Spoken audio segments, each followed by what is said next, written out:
De la renommée mondiale des dim sum au barbecue de porc croustillant en passant par la délicieuse oie rôtie, Guangzhou est réputé pour sa cuisine cantonaise, une des meilleures du monde. Ici, le savoir-faire de la préparation de ces mets raffinés remonte à 2000 ans.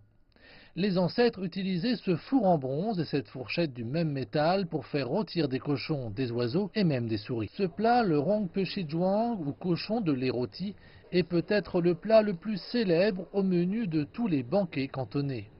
Il nécessite généralement plusieurs heures de préparation et de nombreuses étapes de cuisson compliquées pour que cette spécialité offre le meilleur d'elle-même.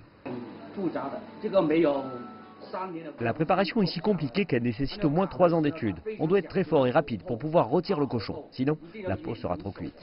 C'est un test important pour évaluer les compétences d'un chef de cuisine. Même lors de la préparation de dim sum, les saveurs des desserts de différents chefs peuvent être très différentes. Par exemple, le lait caillé au gingembre. On doit garder le lait à une température constante de 80 degrés Celsius. Au-delà, le lait au gingembre sera trop chaud pour cailler.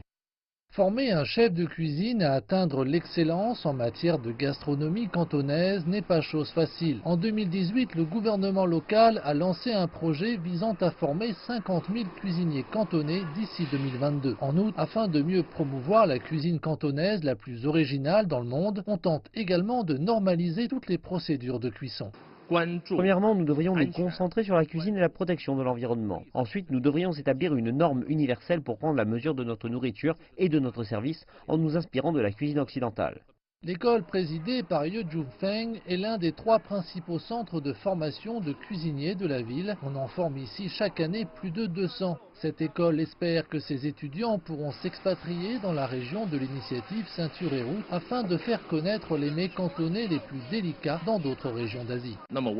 Je pense que la bonne chère et les spécialités voyagent au-delà des frontières. Nous partageons l'amour de tout ce qui est délicieux. La gastronomie peut être un pont entre différentes civilisations.